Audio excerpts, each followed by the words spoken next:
IGAD Quartet group of countries urges parties in Sudan to immediately sign indefinite ceasefire.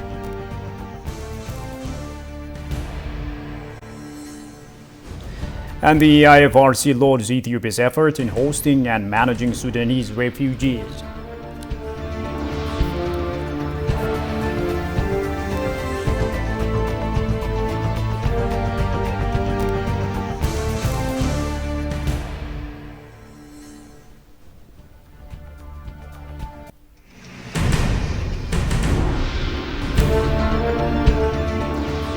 Greetings, dear viewers, ladies and gentlemen. This is ETV News with me, Shifarao Lakom. Now, the heads of state and government of the IGAD Quartet group of countries met in Addis Ababa, Ethiopia, to discuss in depth the implementation of the IGAD roadmap for peace in the Republic of Sudan. IGAD Quartet strongly urges the Sudanese parties to immediately stop the violence and sign unconditional ceasefire. It was disclosed. Tigisternisa has more on that. IGAD members commended the initiative of the chair as well as members of the IGAD Quartet for engaging neighboring countries and all other stakeholders to support ongoing efforts towards the silencing the guns, resolutions of the conflict in the Republic of Sudan and restoration of the civilian-led democratic transition. Firstly, the parties to the violence conflict will have to silence the guns and immediately put in place an unconditional and indefinite ceasefire. To this effect, we call for a strike no-fly zone over the Sudan as well as and cease the use of heavy artillery. They appreciated the African Union for closely working in collaboration with IGAD Quartet in harmonizing efforts towards the implementation of a common roadmap for the peaceful resolution of the crisis of the Republic of Sudan, and noted the regrettable absence of the delegation of Sudan Armed Forces SAF in spite of invitation and confirmation of attendance. Quartet members acknowledged the continuing efforts of the United Nations and key regional and international partners, including the United States, the Kingdom of Saudi Arabia, with whom the IGAD Quartet shares an equal commitment to the cause of peace in the Republic of Sudan. And we are all here to express concern and alarm about the situation and to talk about how we can harmonize and synchronize our efforts so that we're more effective in trying to end the fighting, deliver humanitarian assistance, and support a civilian political process. Expressed deep concern regarding the impact of ongoing war in the Republic of Sudan, which has so far killed thousands of people and displaced almost 3 million people, including 2.2 million IDPs and nearly 615,000 refugees that have crossed the border into neighboring countries, and appreciated the neighboring countries of Sudan that have opened their borders to provide protection for Sudanese brothers and sisters. Concerned by the degenerating humanitarian situation in the Republic of Sudan, the Quartet decided to take concrete steps to facilitate immediate humanitarian assistance to all Sudanese affected by the conflict. Secondly, both parties to the conflict will have to facilitate the immediate delivery of humanitarian assistance to all beneficiaries affected by the violent conflict. Mindful of the sovereignty of Sudan, the Quartet committed to undertake all measures to safeguard its territorial integrity and underline the centrality of the Sudanese people, noting their aspiration for a peaceful, democratic, and prosperous Sudan, commits to support measures that address the root cause of the crisis in the country. And much more importantly, is to take this problem to the real owners of Sudan, and that is the people of Sudan. And that is why this afternoon, IGAD and AU are now mandated to put together a mechanism for the people, for all the political actors in Sudan to engage in a process that will eventually solve the problem of Sudan in its entirety. The Quartet urged all Sudanese actors to engage in all-inclusive Sudanese-owned and Sudanese-led dialogue towards a sustainable peace, which in this regard, IGAD in coordination with the AU will immediately commence on a civilian engagement process that will deliver on these objectives. Deputy Prime Minister and Foreign Minister of Ethiopia, Demeke Mekonnen, has called on African countries to double efforts to address problems faced in creating job opportunities. The African Job Creation Forum that was held in Addis Ababa for 3 days as part of the African Integration Day commemoration concluded yesterday. Demeke has called on African countries to double efforts to address the problems in creating job opportunities on the continent. The unemployment challenges that Africans are facing mainly originate from mismanaged labor supply and demand caused by a lack of qualified, skilled training tailored to the 21st century markets, inflation and recession, Demeke said. The African Union Commission Deputy Chair Monique Nsanzabaganwa on her part said that Africa has more than 70% youth and job creation is critical on the continent.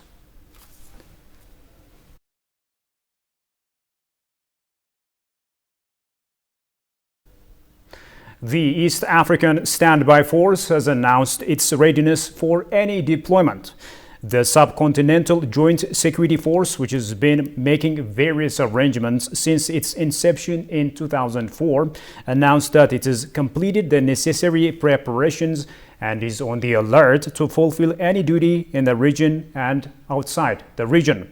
The commander of the standby force, on the other hand, stated that they have been carrying out preparatory activities to ensure peace and security in East Africa. We have more on that.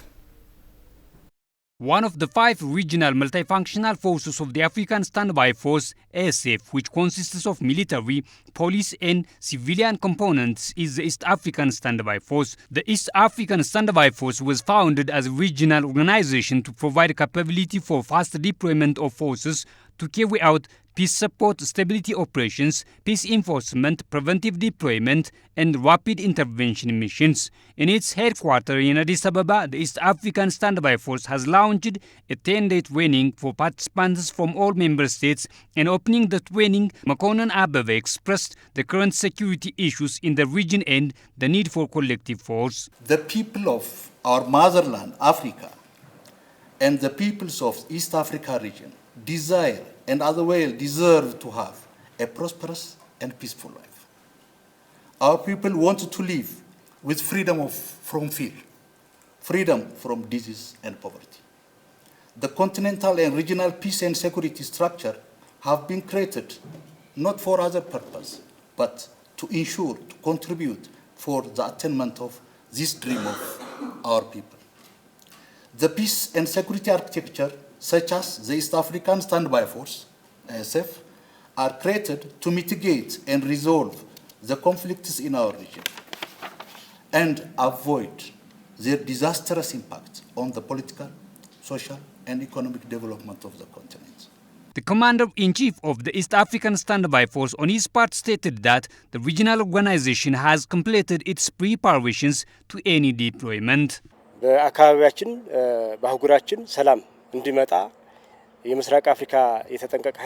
East African Standby Force is working different activities to accomplish any mission in the region and in the continent. This pre-mission training is also a capacity building for effective mission accomplishment for East African Standby Force. Since its inception, the Subcontinental Joint Security Force has made a number of preparations, and now it claimed that it has completed those preparations and is ready to perform any task within and outside the region. We have a bilateral forces by the member states, and those bilateral forces are just verified every year, and they are ready for deployment in any time we need.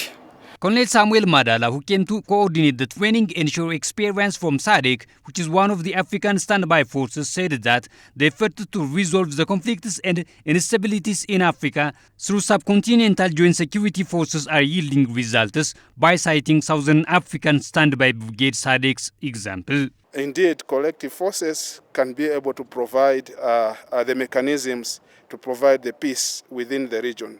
As we are always preaching the issue of African problems for the African solutions for the African problems. So as the regional bodies, we need to understand each other and work together. That's why maybe I'm here in the ESF to lead this course. At the same time, we are able to understand how the other regions are doing and share the experiences, so that when we are deployed as an African standby force, we are able to understand each other and know how we operate. The East African Standby Force is a regional organization with a mandate of enhancing peace and security in East Africa. Reporting for EBC, Johannes van Touwen from East African Standby Force headquarters, Addis Ababa.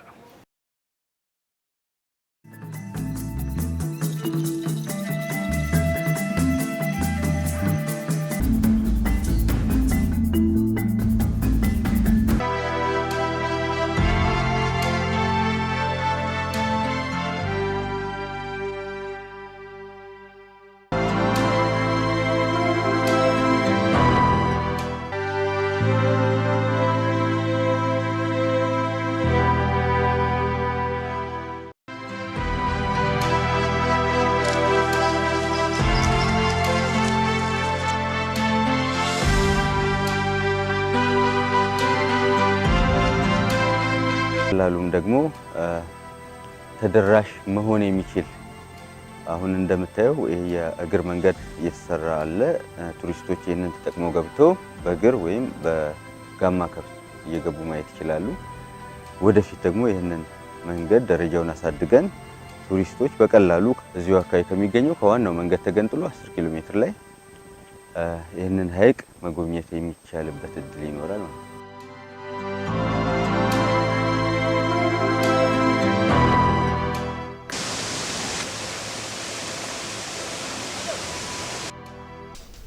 Celebrating the best in travel for 22 years, the Wanderlust Reader Travel Awards shines a spotlight on the travel industry's greatest stars. This year, the ceremony will be held at the British Museum, with awards handing out in the evening that assembles industry heavyweights and esteemed guests. The winner will be decided either by an independent panel of expert judges or by most serious, passionate travelers of all the Wanderlust readers. Participants include the world's foremost travel leaders, industry specialists, writers, and celebrities. This has been what I have seen for the past 24 hours. Wow, that's amazing. You know, it's going to give us facelifts to Ethiopia. It's going to beef up the image of Ethiopia. Thank you so much, Tigis, for that update. You're welcome.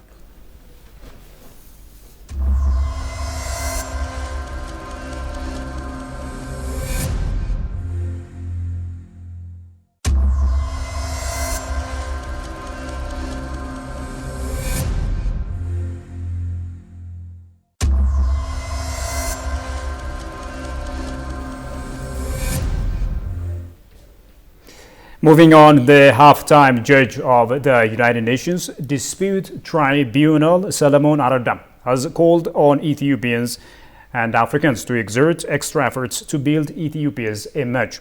He has also expressed his dedication to representing his country and Africa properly at the UN Dispute Tribunal. Goshumalisa presents the story as follows. Judge Solomon Aradam was elected on 15 November 2022 by the UN General Assembly as a half-time judge of the United Nations Dispute Tribunal for a mandate starting on 1st July 2023. He managed the successful implementation of the court reform packages introduced to the Ethiopian judicial system. Talking to ADDIS dialogue program, Solomon outlines Ethiopian prominent achievement is when it comes to court systems in Ethiopia. The reform programs introduced to the Ethiopian judicial system. All right. So I can say one of our notable achievements is the successful implementation of the court reform packages and programs introduced to the Ethiopian judicial system. Okay. Different reform packages were introduced to strengthen the commercial benches, for the branding of the judiciary, and even will lay the foundational work for electronic case management system. Right. And so generally too many reform packages were introduced to the Ethiopian judicial system to make the Ethiopian judiciary more efficient, to modernize our courts, and to make our judiciary more efficient and effective. As an Ethiopian jurist, he was over 25 years of experience in adjudication, public administration, and policy research. He served in the Ethiopian judiciary mainly as a judge for 20 years at different levels of the court in both regional and federal positions. He has also outlined areas that he needs extra work on. Delivering the quality judgments is still one of the gaps that we have in the Ethiopian judiciary. I think it means a lot for me. First of all, personally, for me, it is an excellent career move. Yeah, definitely. And this with multidimensional benefits for myself and for my country. Exactly.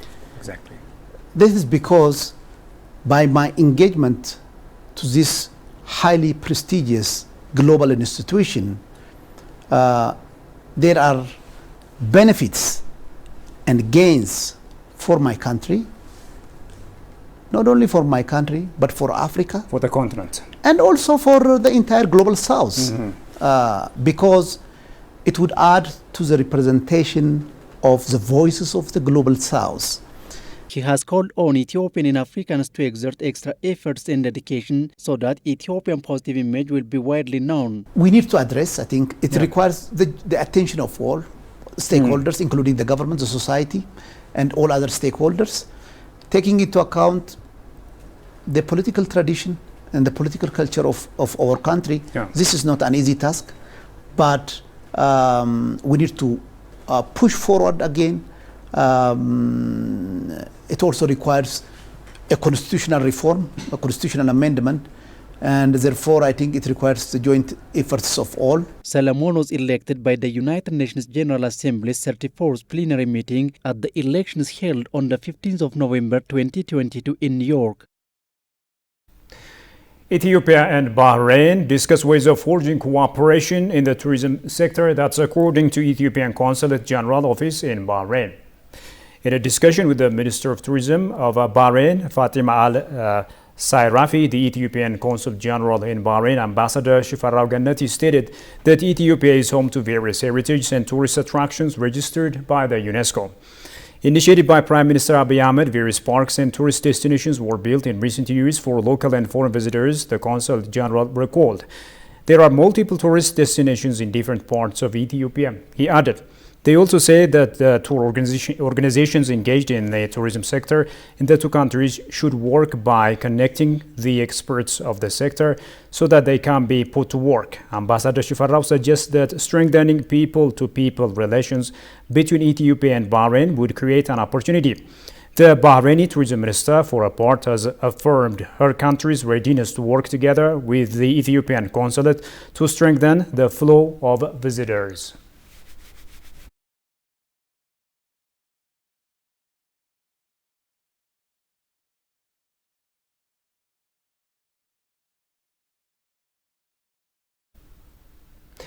Moving on, following the instabilities in Sudan, the Ethiopian Red Cross and International Red Crescent Society expressed their commitment to providing humanitarian assistance for refugees in Ethiopia. This came here yesterday at a press briefing. The Undersecretary General for National Development and Operations Coordinator Division at International Federation of the Red Cross and Red Crescent Societies, Xavier Castellanos, has appreciated Ethiopia for opening its borders to Sudan refugees. Have a listen to this. I have to start saying that, first of all, recognize the enormous generosity of the government, of the local government, national government, the host communities, for being so generous in expressions of solidarity. This represents a very important value of the people of Ethiopia to host so many refugees that are right now, every day, arriving to your country. According to him, the Ethiopian Red Cross Society plays an unprecedented role in hosting and managing refugees in various parts of the country. I am extremely proud of the Ethiopian Red Cross work. You have in this country a national society that puts the values of the humanitarian action in everything that they do. At the same time, I would like to highlight that after this mission to Metema, in terms of what we saw and what was described by the Secretary General, we have put the firm commitment to increase our financial support to the Ethiopian Red Cross Society in order to ensure that more humanitarian services can be provided, in order to guarantee that whatever support is being given to refugees right now is achieving standards of quality, and that can really help the significant humanitarian dire needs in the country. In another development, Sudanese refugees who were sheltered in Metema Woreda of West Gondar zone have expressed gratitude to the government of Ethiopia for rescuing their lives from hardship and death by opening its border with good hospitality. The conflict in Sudan has forced hundreds of thousands of people to flee to neighboring countries. Following the conflict, many Sudanese refugees have entered Ethiopia through multiple border crossing points in Amhara, Benishangul Gumuz, and Gambela regions. The refugees told the Ethiopian news agency that the hospitality and support given to them in Ethiopia helped them to rescue their lives from the hardships and suffering they might face in their efforts to flee the country and the conflict. Noting that since the day of their arrival in Ethiopia, they have been receiving food, drinking water, and shelter, they stressed the need to address the food and medicine shortage, which is sometimes observed. According to the coordinator, the refugees have been receiving food, drinking water, health care, and other related services.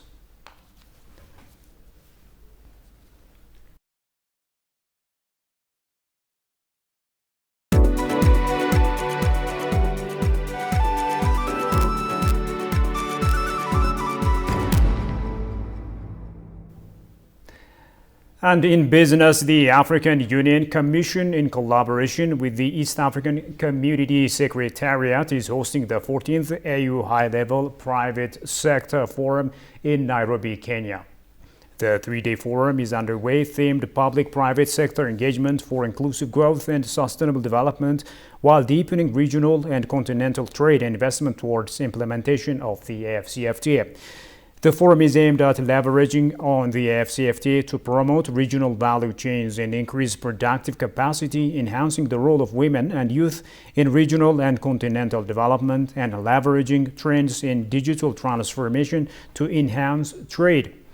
Peter Mutuku Mathuki, Secretary General of East African Community, noted implementation of African Continental Free Trade Area will lead to an increase in Africa's income by $450 billion by 2035.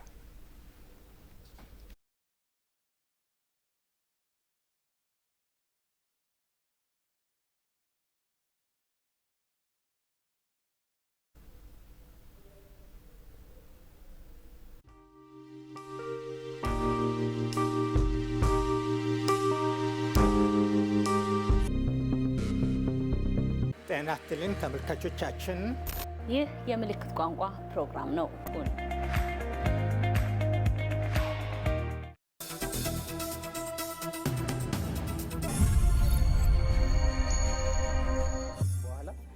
ያንን መነሻ አድርገን የተለያዩ ጥናታዊ ጽሁፎችን ካሰባሰብን በኋላ ነው ወደ ለውጥ ይሄር ነው። ከዛ ነጥርሲትም አሉ።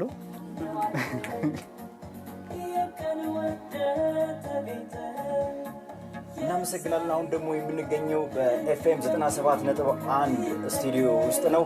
ከአንጋፋ እስከ ወጣት የተቋሙ ሰራተኞች እዚህ ይገኛሉ። የኤፍኤም ሬዲዮአችን ማለት ነው። እንዲሁም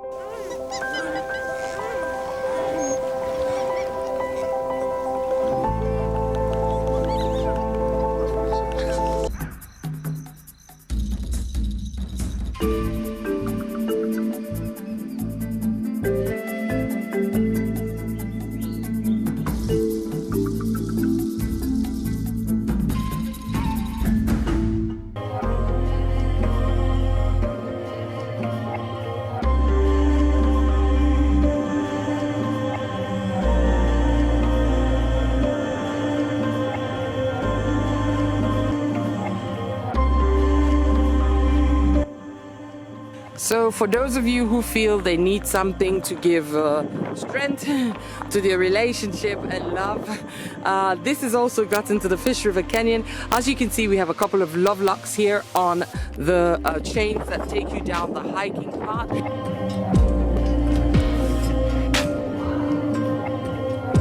On this episode of Across All Borders Going South, it's all about the long road south. A trip to Fish River Canyon, Namibia. The world's second largest canyon. If you put in Google Map Windhoek to Hobos Camp, which is one of the lodges close to the Fish River Canyon, you will see immediately that it is about 644 kilometers, or if you started from Luderitz, it's 419 kilometers to the Hobos Camp.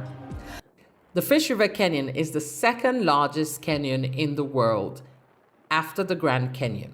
It commences at Seeheim at the lowest course of the river. The canyon is 161 kilometers long, 27 kilometers wide, and up to 550 meters deep. About the campsite or the Hobos accommodation and campsite offers different types of stays. So you've got lodges, and they've even got a pool for the rooms, and you've got the campsite.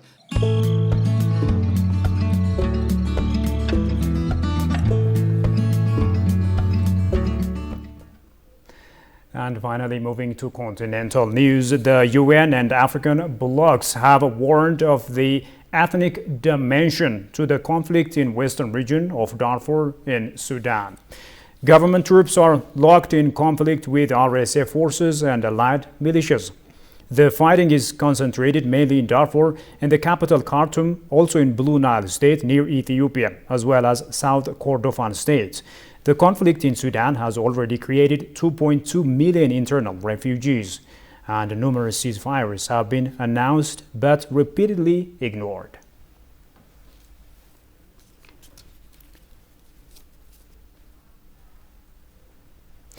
Well, here is a quick recap of the top stories. IGAD Quartet group of countries urges parties in Sudan to immediately sign indefinite ceasefire.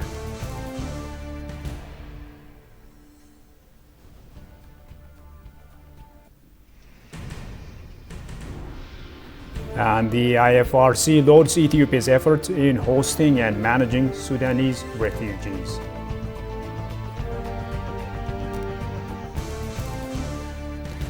That's all the news there is for now. Thanks a lot for watching us.